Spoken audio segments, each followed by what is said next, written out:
Magandang araw! Sama-sama tayong matuto sa Teacher Sal Learning Resource Channel. Revised K-12 Curriculum, GMRC 2, Quarter 3, Week 6, Pangangalaga sa Kapaligiran, katuwang ang kapwa-bata. Magandang araw! Ano ang ginagawa ng bata sa larawan? Sumunod na larawan.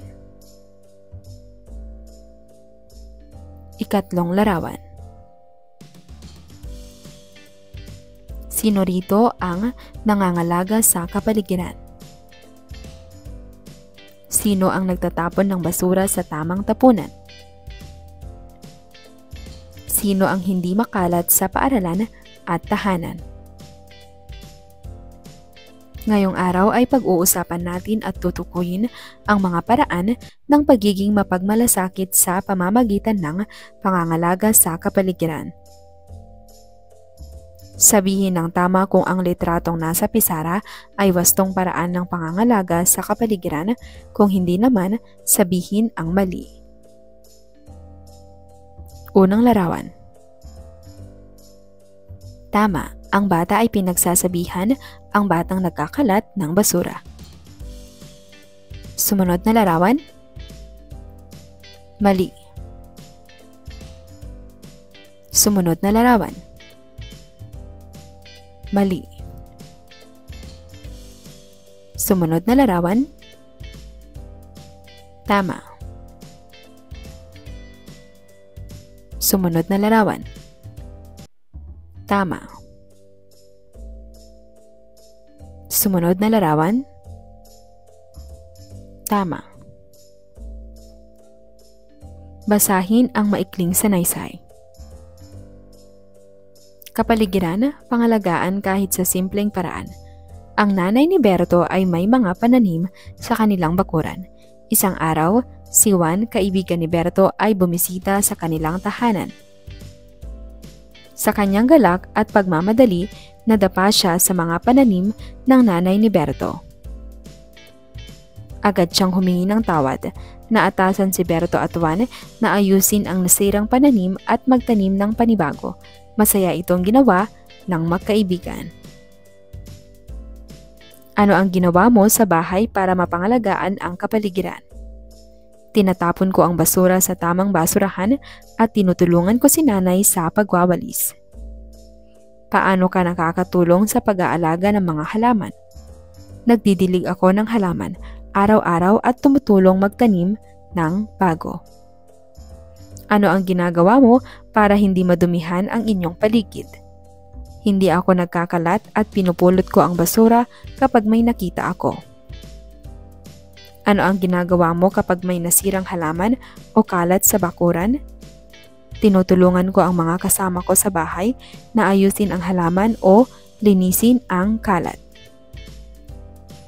Paano mo maipapakita ang paggalang sa kalikasan kahit sa simpleng paraan? Nagtitipid ako ng tubig at kuryente at hindi ako nagdudura o nagtatapon ng basura sa kalsada. Ano ang ginagawa mo sa paaralan upang mapanatiling malinis ang paligid? Pinupulot ko ang sarili kong basura at sumasama ako sa paglilinis ng silid-aralan. Paano mo hinihikayat ang kaibigan mo na mag-ingat sa kapaligiran? Sinasabihan ko silang huwag magkalat at tinutulungan ko sila kapag may kailangang ayusin o linisin. Ngayon, tayo ay magsasagawa ng aktibidad. Magkakagrupo ang magkakatabi ng upuan. By row, tatayo ang leader ng grupo kung alam ang sagot sa aking katanungan. Kung nakakita kayo ng kaklase na nagtatapon ng basura sa bintana at hindi sa basurahan, ano ang inyong gagawin? Kung may nakita kayong nang aabuso ng aso o pusang gala, ano ang inyong gagawin? Kung mayroon kayong kaibigan na ayaw makibahagi sa paglilinis na isasagawa ng inyong paaralan, ano ang inyong gagawin? Tayo ngayon ay aawit. Pamilyar ba kayo sa kantang kalikasan, Mamahalin Ko? Narito ang link. Anong gawain sa tahanan na kayang gampanan ng isang batang tulad mo para maipakita ang pagiging mapagmalasakit sa pamamagitan ng pangangalaga sa kapaligiran? Sabihin ng kaya kung ito ay abot ng iyong kakayahan. Niyaya kang maglinis ng sala ng iyong ate o kuya. Nagtatabi ng maliliit na basura gaya ng balat ng candy. Paninita sa mga kapatid na nagkakalat. Pagdidilig ng halaman. Pagtulong magbuhat ng basura kung araw ng pagbuha ng basura sa inyong barangay.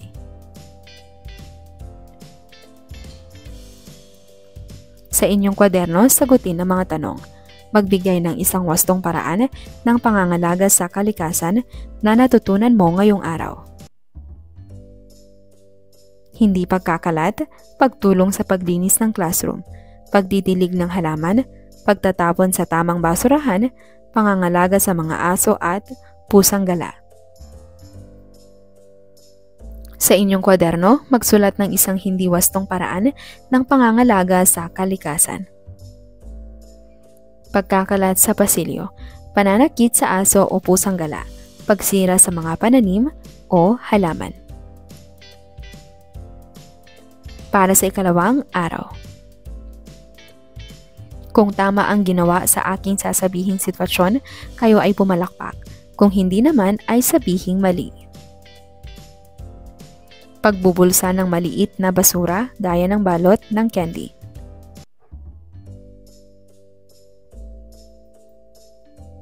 Pagdura sa kalsada. Mali. Pagdidilig ng halaman. Palakpak, tama. Pagsipa sa mga pananim o puno. Mali. Pagsisiga ng basura. Mali. Bilang mga batang mapagmalasakit, sino sa inyo ang handang makilahok kung sakaling magkaroon ang paaralan ng programa patungkol sa tree planting? Kalakip ba ng pangangalaga sa kapaligiran ang pagiging mapagmalasakit? Ikaw ba at ang iyong mga kaibigan ay nangangalaga sa kapaligiran kahit sa mga simpleng pamamaraan? Basahin ang maikling sanaysay. Magkaibigang makakalikasan. Sina Berto at Juan ay magkaibigan. Tinuruan ni Berto si Juan kung paano mag-alaga ng halaman. Dahil rito, nahilig si Juan sa iba't ibang klaseng pananim. Bukod sa nagbibigay ito ng saya sa kanya, nagiging sangkap pa ang mga pananim ng kanilang ulam sa araw-araw. Sino ang magkaibigang nabanggit sa sanaysay? Sina Berto at Juan ang magkaibigan. Ano ang itinuro ni Berto kay Juan? Tinuruan niya si Juan kung paano mag-alaga ng halaman. Ano ang nangyari kay Juan pagkatapos niyang matutunan ang pag-aalaga ng halaman? Nahilig si Juan sa iba't ibang klaseng pananim. Ano ang nararamdaman ni Juan sa pag-aalaga ng mga pananim? Nakakaramdam siya ng saya. Paano nakakatulong ang mga pananim sa kanilang bahay? Nagiging sangkap sa kanilang ulam ang mga ito araw-araw. Ano ang ipinapakita ng magkaibigang Berto at Juan sa sanaysay?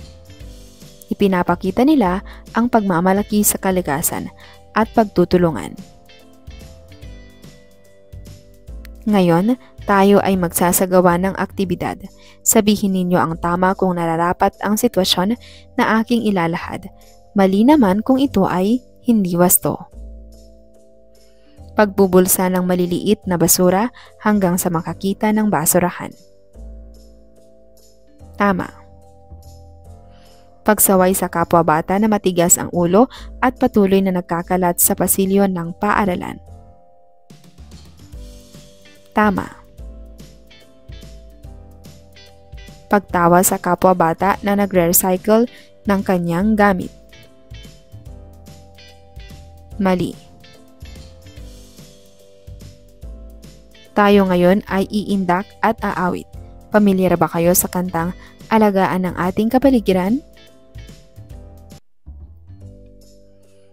Anong gawain sa paaralan na kayang gampanan ng isang batang tulad mo para maipakita ang pagiging mapagmalasakit sa pamamagitan ng pangangalaga sa kapaligiran? Sabihin ang kaya kong ito ay abot ng iyong kakayanan. Niyaya kang maglinis ng classroom ng inyong class president.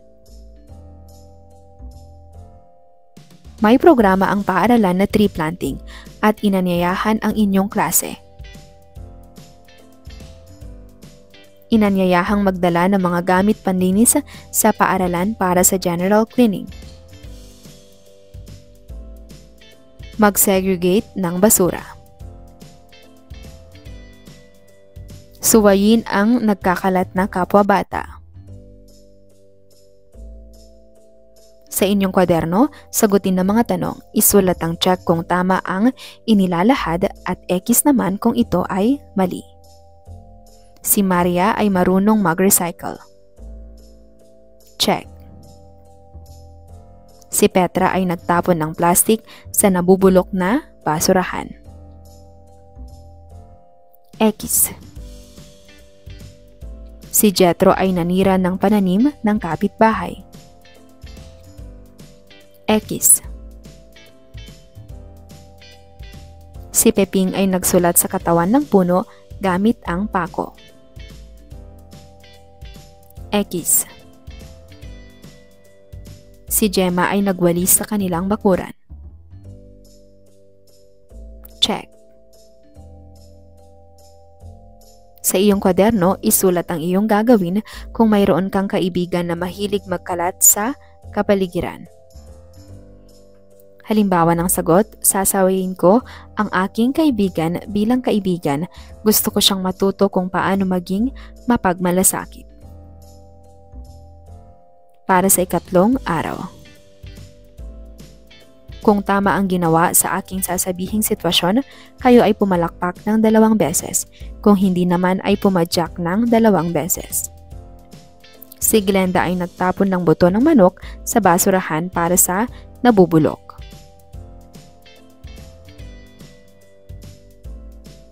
Si Peter ay marunong mag-reduce, reuse at recycle.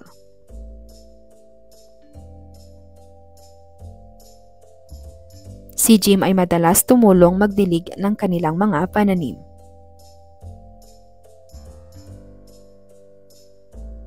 Bilang mga batang makakalikasan, sino sa inyo ang handang magtanim at mag-alaga ng halaman mula sa pagiging munting butil hanggang sa ito ay mamunga? Kapwa bata ba nyo ang inyong mga kaibigan? Katuwang ba ninyo ang isa't isa? Ano sa palagay ninyo ang kalakip ng pagiging katuwang na kapwa bata? Kayo ba ay magtutulungan para alagaan ang kapaligiran? Basahin ang maikling sanaysay. Pag-anyaya sa kapwa bata. Sa kanilang klase, sina Berto at Juan ay nagsimulang mag-anyaya sa iba pa nilang mga kamag-aral na matutong mag-alaga ng halaman.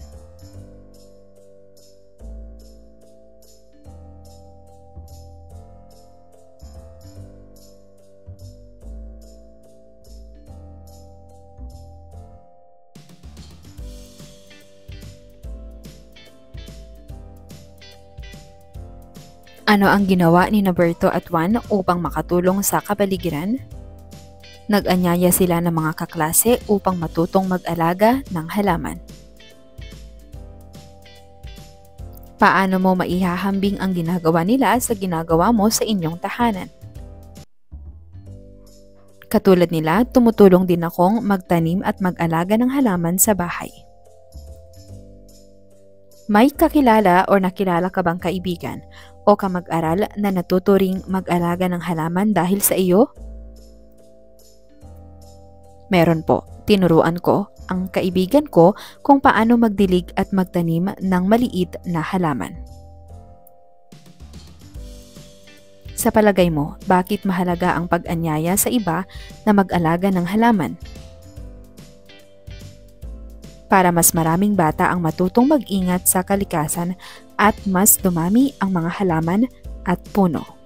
Ano ang naidulot ng pag-aalaga ng halaman sa iyo o sa iyong pamilya? Nakakadagdag po ito ng saya at nagagamit pa namin minsan sa pagluluto ang ilang halaman. Paano mo maipapakita ang pangangalaga sa kapaligiran kahit nasa paaralan ka? Maaari akong magtanim sa school garden, mag-segregate ng basura at sumali sa cleanup activities. Kung iimbitahan mo ang iyong kaibigan sa isang gawaing pangkalikasan, ano ang iyong sasabihin sa kanya? Sasabihin ko po na mas masaya at mas mabilis ang pagtatanim o paglilinis kapag magkasama kaming nag-aalaga ng kalikasan. Ngayon, tayo ay magsasagawa ng aktibidad. Sabihin niyo kung tama kung nararapat ang ipinapakita sa larawan sa pisara, mali naman kung ito ay hindi wasto.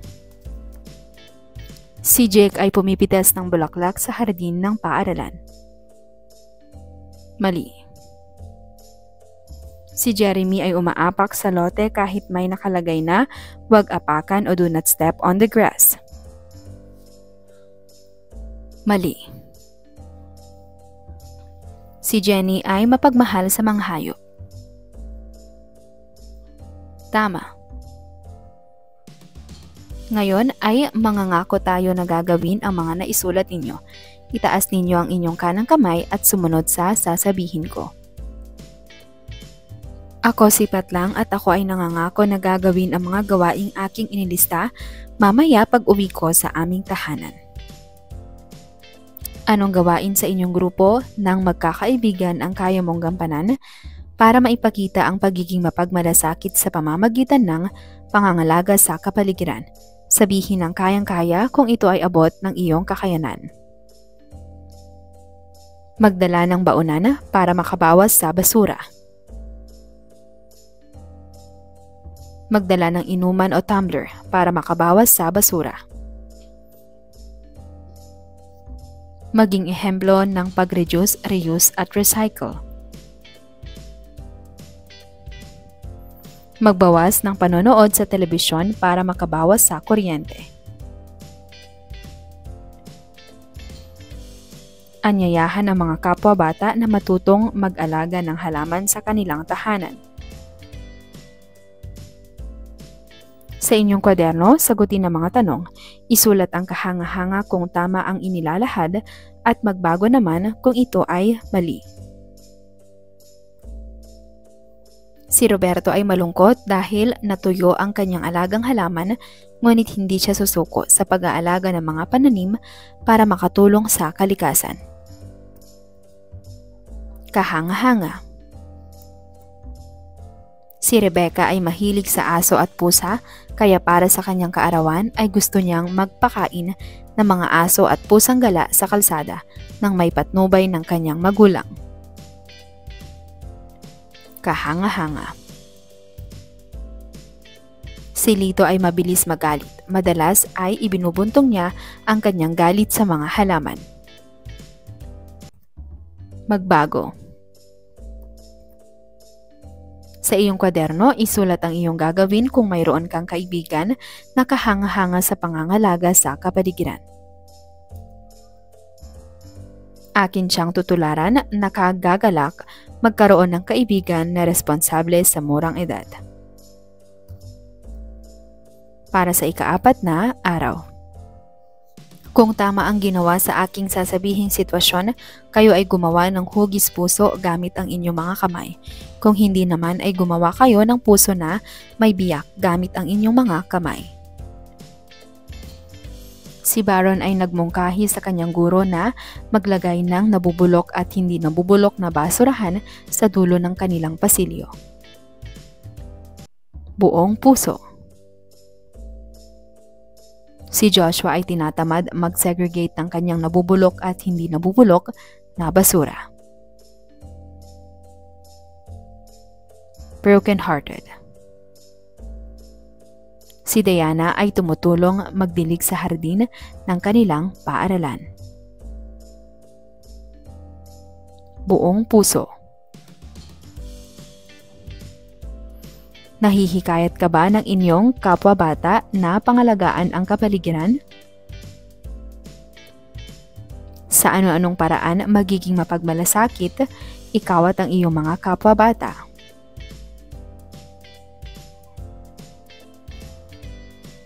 Basahin ang maikling sanaysay. Kami ay mapagmalasakit. Dahil inanyayahan ni Berto at Juan ang kanilang mga kaklase, lahat sila ay nahilig na sa pagtatanim. Ito ay magandang simula upang mas maging mapagmahal sila sa kalikasan at mas pagbutihan nila ang pangangalaga sa kapaligiran. Bilang mga kapwa-bata, tulong-tulong sila sa kanilang adhikaing alagaan ang inang kalikasan. Ano ang ginawa ni Berto at Juan upang mahikayat ang kanilang mga kaklase? Inanyayahan nila ang kanilang mga kaklase na matutong magtanim at mag-alaga ng halaman. Paano nakatulong ang kanilang paanyaya sa buong klase? Nahilig ang buong klase sa pagtatanim at nagsimulang maging mas mapagmahal sa kalikasan. May pagkakataon ka na bang makaengganyo ng kaibigan o kaklase na gumawa rin ng makakalikasang gawain? Opo, minsan inimbitahan ko ang aking kaibigan na tumulong maglinis ng aming bakuran at magtanim. Ano ang nadarama mo kapag nagtatanim o nag-aalaga ka ng halaman? Nakakaramdam ako ng saya dahil nakakatulong ako sa kalikasan. Ano ang mabuting epekto ng pagtutulungan ng mga bata sa pangangalaga sa kalikasan? Mas mabilis matapos ang gawain at mas marami silang nagagawa para mapanatiling malinis at masigla ang kapaligiran. Ano pang mga paraan ang ginagawa mo upang maipakita ang pagmamalasakit sa kalikasan? Nagsisegregate ako ng basura, nagtitipid ng tubig at kuryente at hindi ako nagkakalat. Bakit mahalagang magsimula ng maaga ang mga bata sa mga gawaing makakalikasan? Para masanay sila sa tamang pag-aalaga sa mundo at maging responsable hanggang sila ay lumaki. Anong gawain sa inyong grupo ng kapwa-bata ang kaya mong gampanan para maipakita ang pagiging mapagmalasakit sa pamamagitan ng pangangalaga sa kapaligiran? Sabihin ng kayang-kaya kung ito ay abot ng iyong kakayanan. Magdala ng baunan para makabawas sa gaya ng plastik at papel na plato o baso. Magdala ng inuman o tumbler para makabawas sa pagtatapon ng plastik. Maging ehemplo ng pag-reduce, reuse at recycle at garbage segregation. Magbawas ng panonood sa telepono o smartphone para makabawas sa konsumo ng kuryente. Anyayahan ng mga kapwa-bata na matutong mag-alaga ng halaman sa kanilang tahanan hanggang sa ito ay mamunga. Sa inyong kwaderno, sagutin ang mga tanong, ilahad ang iyong paboritong aral patungkol sa pagiging mapagmalasakit na bata. Paborito kong aral na mas mainam maging mapagmalasakit kung sama-sama ang magkakaibigan sa paggawa nito. Sa iyong kwaderno, isulat kung aling paraan ang hindi ka nahirapang isakilos sa pangangalaga sa kapaligiran. Hindi ako nahirapang wag magkalat sa paaralan dahil ginagawa na namin ito sa aming tahanan noon pa man.